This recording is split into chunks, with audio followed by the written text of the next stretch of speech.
Hello and welcome to this episode of the Take Your Shot podcast. You guys, I am so excited for today. We have an amazing guest. Her name is Jennine Coosaia, and she is a very well-established portrait photographer based out in California. Jennine, welcome to today's show. Do you want to introduce yourself a little bit more? Thank you. Yeah, thanks so much for having me. So I live in the San Francisco Bay Area, and I have a portrait photography studio. I really only do portraits, and it's taken me some time to kind of figure out where I wanted to niche and focus. But really my main focus is on pregnant women because that was just like a natural place to see my portrait business grow. So yeah, my focus is between that window between pregnancy and young family. So I do a little bit with babies. I don't really consider myself a full-blown newborn photographer. There was a time that I did that with the posing, but it just I didn't enjoy it as much as I thought I would. So yeah, that's my focus. I have a baby plan, which is really kind of what keeps my clients coming back with very little additional marketing spend. So it's been working really well for me. So Jennine, you have built such a successful photography business for yourself over the years. And I would love to hear a little bit more about what did it look like going from transferring from sales and business to going to photography school to now building this business that you now are thriving in? Yeah, I think the biggest difference for me was that this was the first time I actually built my own business. So, I have to be the one who's accountable for myself, for my time, getting things done. So that's a big difference. But it's like a little bit of a double-edged sword when you have the freedom that I was looking for, is that you have the freedom to not get the stuff done if you want to. So it's just like over the years, it's been like finding ways to get myself back on track. And then also kind of going back to what my goals are. I always try to lead with my goals of my personal life and build my business around that. So yeah, I approached it in a different way. That photography school ended up going out of business. So a big part of what I came to the realization was that there's a lot of really high quality online education out there that, if I'm being honest, I learned more through those avenues than I did when I was in the brick and mortar photography school. So, it's been a process like it is for all of us, but I consider myself someone who's always learning. There's never a shortage of things that you can still continue to learn, whether it's business or photography related. Totally. And especially when you're running your own business, it can be so isolating at times. And so to find like online communities or, invest in education and just always be learning. If you're not learning, you're not really going anywhere, in my opinion. And so I think that's really cool that you've like really early on saw that as an opportunity and really took that on because it really seemed to serve you well in your business. And so, yeah, that's really cool. Yeah. And it's also like my business has been established for probably over 10 years now. I kind of lose track. But one thing in a way, that's a relatively short time. But I see that things are always changing, whether it's trends are changing or technology is changing or people's buying habits are changing. Like all of those things, like, if you don't adapt or pay attention to what's going on, you're going to fail. So, having just a natural curiosity about those things, I think is really a healthy way to approach business and photography in general. Totally. I could not agree more. One thing I would love to pick your brain about while we have you here today is to just talk a little bit about specifically portrait sales. So a lot of people listening, maybe they're photographers who maybe don't actually take time to do portraits because it's not worth their time. Maybe they're just doing quick and easy like mini sessions or low offers and stuff like that. I also know a lot of people who maybe don't deliver or offer printed products. And I know that those are two things that you do really well. You do portrait sessions and you do offer different products. That can be really intimidating for a lot of people. I was hoping that we could today talk a little bit more about what that looks like in your business and like maybe some advice you would have for photographers who are looking at how can they increase their revenue and their business in those areas. Okay, yeah, that's great. Something that I have observed with a lot of wedding photographers is they kind of have their business locked down or their processes locked down, and they're like, that's working for them, especially successful wedding photographers, that's working for them. So they're kind of maybe a little one-track mind on the wedding side of things and don't realize that, a lot of people, once they get married, go on to have families. So, to me, when I'm looking at it as an outsider, I'm like, whoa, that is such like a golden opportunity that you have this established business that's going to continue to essentially provide more people for you to photograph, which is like just a natural market growth. But what I see is a lot of people are kind of like, nope, I'm just doing weddings. And, like we get a lot of messaging about niching and there's validity to that.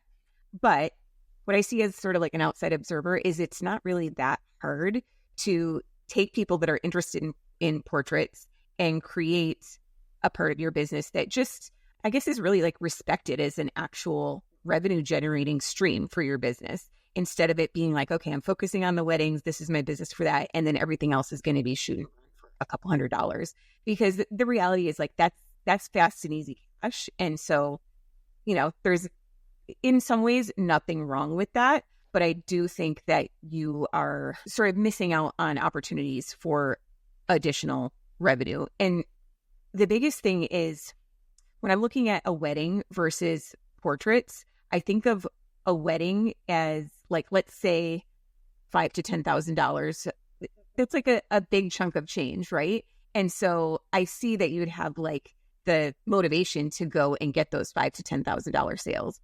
But when I look at a portrait session, I look at it as like the analogy of like having all of your eggs in one basket. I look at portrait sessions as like little eggs that you can put in your basket. And if somebody decides that maybe they don't want to spend as much, that's fine, because you have 5 other eggs in your basket, and one of those might decide that they want to spend a lot.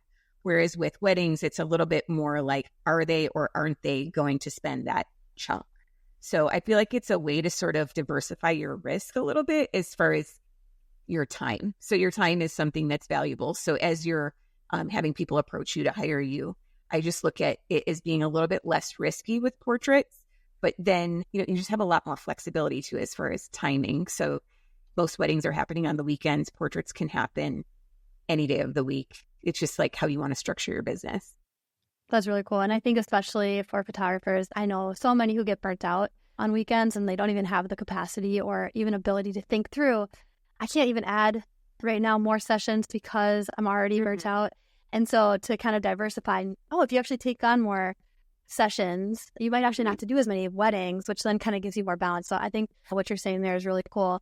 Now, speaking to the photographer out there who like they've kind of all in with weddings, that's kind of where their bread and butter is at. And then kind of with the whole, okay, we just do a couple $100s on sessions because they don't really want to think about building that part of their business. What would you say are some of the first steps that they should take in terms of actually building their portrait side of their business? Like, what would you say are the first things they should focus on to start pivoting or start adding that? So I would say if I was a wedding photographer in that position, the first place I would look at adding more revenue would be probably adding printed products to my wedding business, because you already have that established, and I'd be looking at ways to add products to the wedding business. That would give you a way to sort of see and feel these products without having to like have a huge outlay of cost in ordering samples. So, you could start with people that are already paying you, that you start creating some samples that you can actually just see the quality of different products. So I would start there. And then I feel like sometimes where it gets intimidating with products is that it's like you feel like you have to be like offering everything. It's like, oh my goodness, there's so much. And it's kind of exciting because there's really cool things out there. But sometimes it's like, okay, just narrow your focus, put on some blinders, and like just look at maybe like albums and something for the wall and keep it simple. Go with 2 vendors or maybe even 1 vendor that does both, just so you can simplify those processes. So I would start with like maybe looking at how to add revenue with the wedding side of things. And then it would be a natural offshoot to have those products right there to look at to sort of create samples for your portrait side of things. I think that's a really great start. And then in terms of actually like getting people to print, because maybe you have some insight on this, but so many people order the digitals, they only deliver the digitals. I think offering an option for them to print is great, but do you have any tips on actually getting people to want to purchase those through you? Because at the end of the day, if you're giving away digitals and maybe you don't recommend doing that, people will go to Walmart or Walgreens, and it's just like you're paying thousands of dollars for these photos to be taken when in terms of wedding, only to have the cheapest print that's going to fade and not last long. Like, how do you kind of convert them to actually purchasing through you versus going with someone else? Great question. So I actually have a really simple way of doing it. I incentivize them with a better price on the digitals if they purchase something tangible. So it's a really easy conversation when we're on the phone is I lead with telling them that I'm a full service photographer and that I don't feel like my job as a professional is done if everything just ends up staying on their computer or on their phone or on social media. And the truth is, not everybody is, I mean, there is definitely always going to be people out there that are like, I'm good with just the Instagram post. That's all I really wanted. And essentially that's not my ideal client. But there are a lot more people out there. And especially because I'm doing portraits and, you know, not everybody has a wedding before they have a family, but a lot of people do. So they have that experience of having wedding photos that are sitting on their computer. So I can't tell you how often it is that I have that conversation. And the next thing that they say is, oh yeah, our wedding photos are still like, we had the best of intentions to do something with them and they're still sitting on our computer. So it's like, for me, it's a really great segue to be like, well, I don't want that to happen to you. I've been doing this for a long time. This is my area of expertise. Let me help you to create something that's really going to stand the test of time and create this heirloom album for you, or something for the wall. I love that. And I couldn't agree more. There's nothing also more heartbreaking as a photographer to see them only live digitally. Like, I love seeing them post about, oh, we printed them on the wall, or they send me a photo like, oh my gosh, it's in our bedroom, and all these. You just love that. And you don't always see that. And it's like, did they print it? What are they doing? Like, yeah, totally see that. Or the worst feeling when you do see the Walgreens version of your photo and you're like, oh, yes. Please, oh no, please take that down, but you can't. Yeah. So kind of talking a little bit more about the sessions now, moving into that. So when you do sessions, do you mind talking through a little bit about your process? Like, when they book you, are they paying just a session fee and then they have to order prints and digitals and all of that separately? Or like, do you mind walking through like a little bit of like your structure? Sure. So I'm going to share what I do because this works well for me. And for me, I'm always looking for something that's pretty simple. So my sort of mindset is I feel really confident that once someone gets in front of my camera and then they see the photos, they're going to want them. They're going to have them.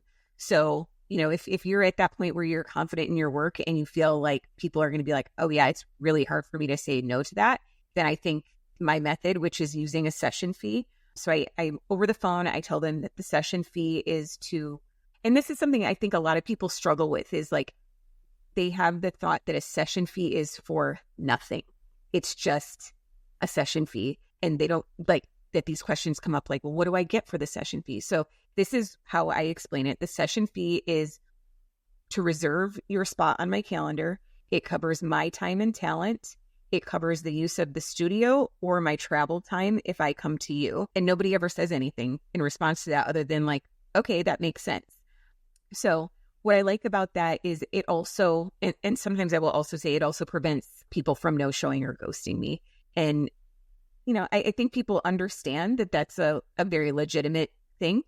So I keep my session fee fairly low. It's only $250 and there's no obligation to purchase. And again, I think a big part of that comes from my confidence in my work. So there's a lot of people that will say, no, you have to lead with a much higher amount so you're covering your costs and whatever. I really haven't run into problems that people haven't gone on to make more of a purchase. I'll share that my average is $1,500 per session. So we start with the $250, and then my pricing is based on, I have like 3 different tiers of digitals.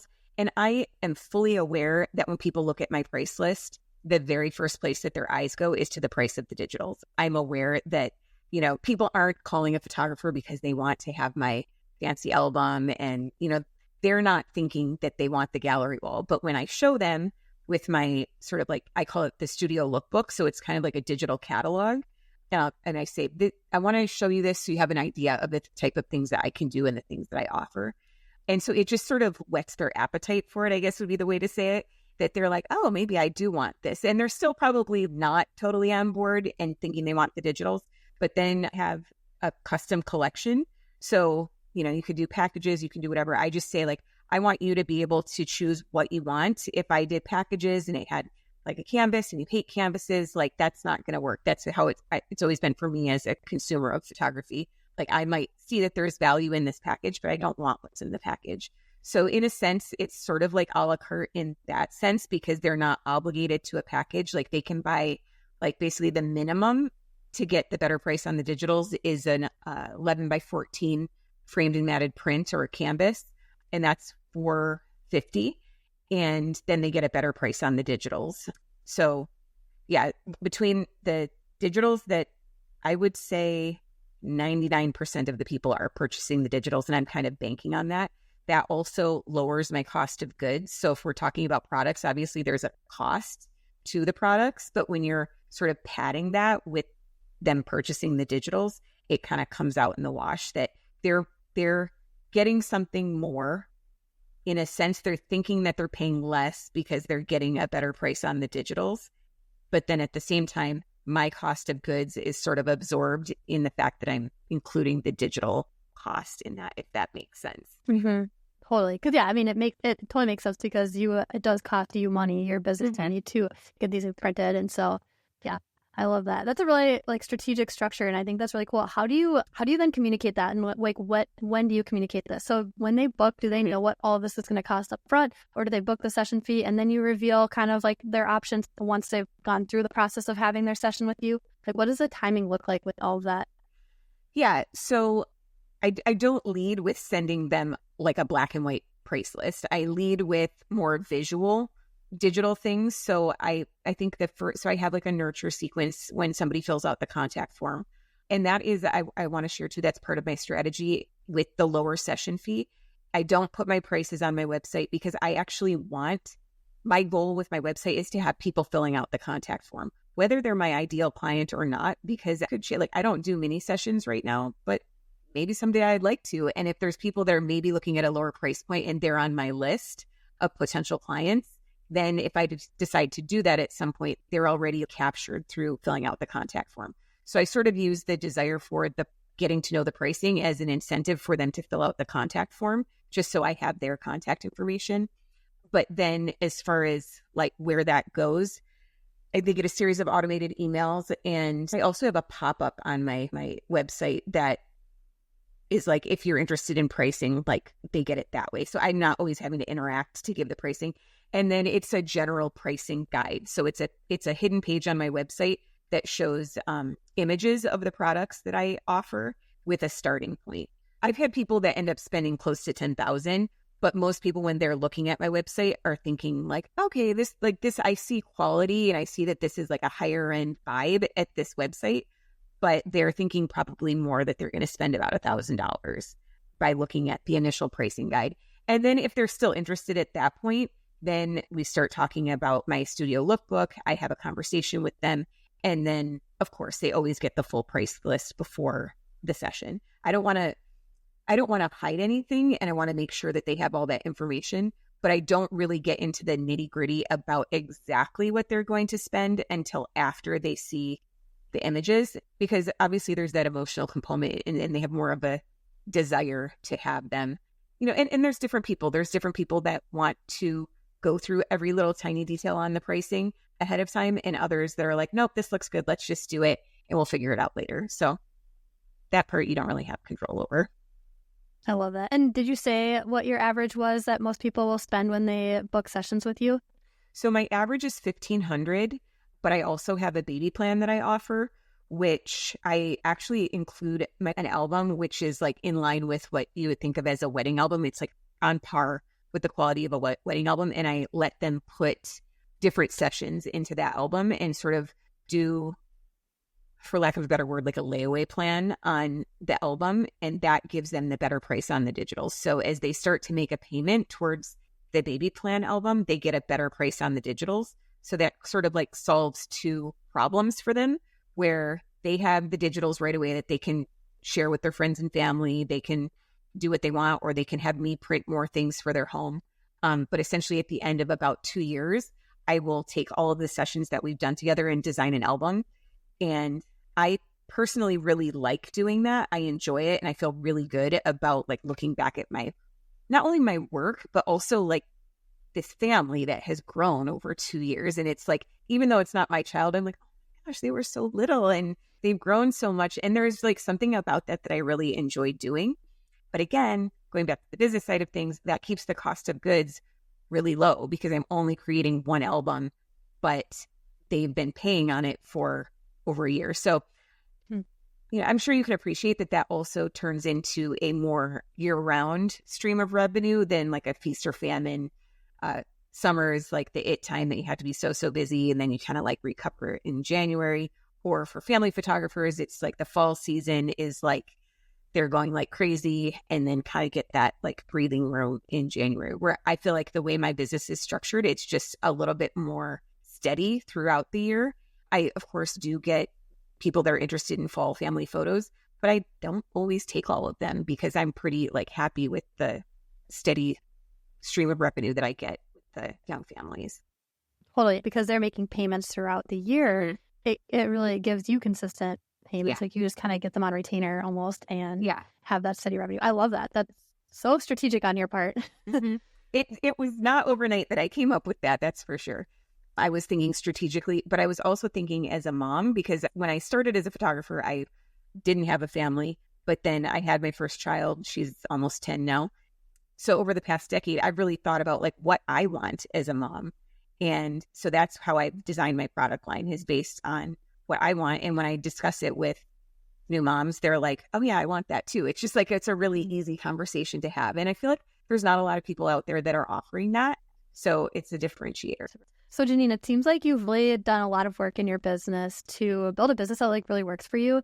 And how would you say that this could impact photographers if they were to start offering something like this, specifically wedding photographers too, who might not be thinking about going into portraits? How do you think that this could really benefit them in their business? So I think, kind of like we talked about before, it diversifies where your income is coming from. So I think we all as entrepreneurs are thinking about like multiple streams of income. So this is a great way for you to have another stream of income, but it's like those little trickles can really add up over time. So with the portraits, one of the things that I've done that I don't hear a lot of people talking about is you hear about people doing the mini sessions. I, for the most part, stay away from those unless I'm doing it very, very strategically to break into a new market. But I do stack portrait sessions back to back. Not all the time, but especially for maternity, like I can have one after the other come in. And if my average is $1,500 and I do 5, like you can do the math. It's like not that hard to make between $5,000 to $10,000 in a Saturday, which could conceivably replace some of your weddings if you wanted to just like diversify or have multiple streams of income. So I think that's something that a lot of people don't strategically think about, but it can also help you with the physical side of things, because I know when I did do a few weddings, I was only in my 20s, but I was like, oh my goodness, my feet are killing me. My back is sore for like 3 days after this. So with portraits, you just have a little bit more of a relaxed way. Like if you need to take a break, you can take a break. If you get sick, it's a lot easier to reschedule a day of portraits than it is a wedding. So, it's something that I feel like can give you more of that freedom, which was part of my initial reason in getting into this creative business. Totally. And I think it takes a lot of time to build what you're building, but it seems like it really does pay off. For someone who's maybe wondering, like, what does the time look like to start building out something like this? I'm really curious. What does your follow-up process look like? How much time are you spending with these people? So if you've got people, let's say you got 10 people booking on a Saturday, each one's an hour, they're back to back. So it's 10 hours there. That's like, that's probably more than what you do, but yeah, hypothetically, then what does the follow-up process and how much time are you actually spending in conversation with the sales to continue the process with them? Yeah. So I will tell you, initially when I started with doing portraits, I was doing the whole in-person sales thing, which the traditional way of doing that is with a pre-consultation, usually in person, or like a lot of people would say always in person, then doing the shoot, then doing a follow-up where you're doing a reveal of the images and then presenting the products and making suggestions on how the images would look in the products in their home. Some people even go to the home. I was doing that for a while, but I found that the process was cumbersome for me. And I also found that it was cumbersome for my clients. And I really felt this resistance for asking them to come in for multiple sessions. For me, my studio is an amazing building, but it's a little off the beaten track. So it's like a little bit far. Some of my clients come from over an hour for the shoot. So to have them come back again for another meeting just became cumbersome. But the truth is, it was the pandemic when everything had to go more towards online interaction that I was like, okay, well, I'll just try it with some of these digital. So I had created I refer to my studio lookbook. So that's actually like a printed book. I'll show you on this. I know this is a podcast, but it's an actual printed book that I use.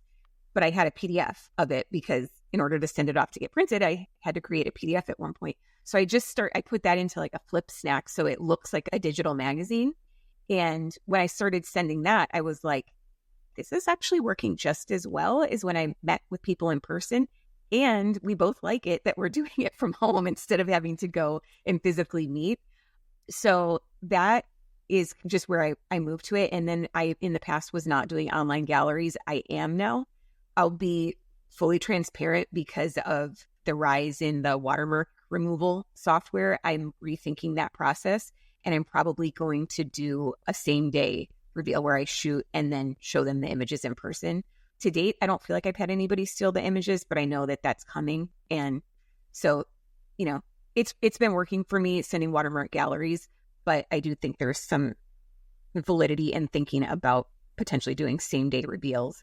And then as far as what they decide to purchase, like they just look at that studio lookbook and then make their decision, and then I send them an invoice. So some people have asked like about doing an online checkout where they're like, oh, I want this album with this cover and this many pages.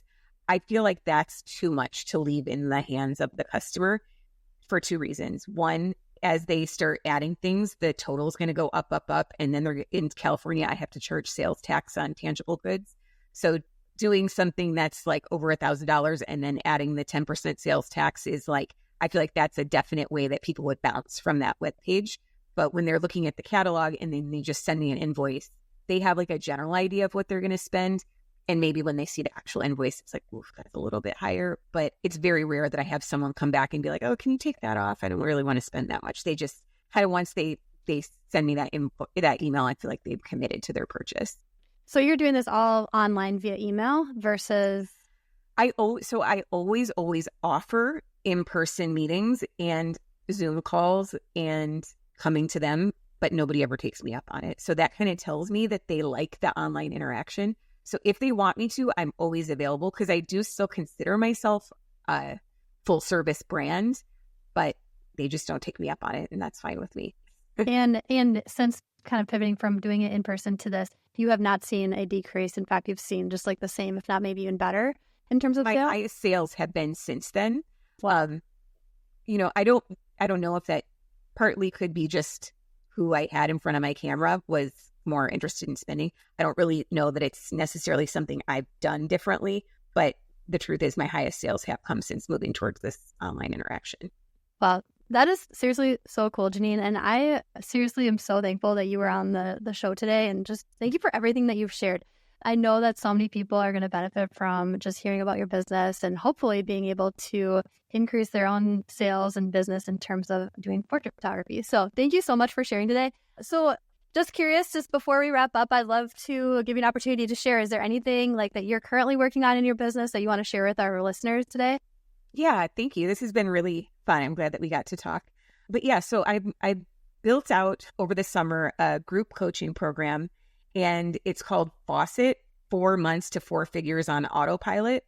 And I really debated about the name because I was like, Faucet, is that like a little too in your face? But as I was building my business and things like just organically grew, that is what I pictured in my head, was that I was creating a money faucet that as like basically it is always sending me a steady trickle of leads. And then I just like have some levers that I pull that if I want to be busier or do more work or change things up a little bit, I just like pull the levers, and then I can pretty easily increase the flow of clients and the money. So I am working with my first cohort right now. And then I'm actually thinking that January would be a great time to open up for wedding photographers. So I'm on Instagram at Sky9 Studio. It's with the numeral 9. So Sky number 9 Studio. And then same thing for my website. Perfect. And I'll be sure to link that in the show notes for everyone listening. But again, thank you so much for your time today. And for those of you listening to the podcast, I hope you enjoyed the show. If you could do a huge favor and share this with a friend or leave a review. And if you want to connect with me on Instagram, you can find me at Take Your Shot Collective. And we'll see you next time.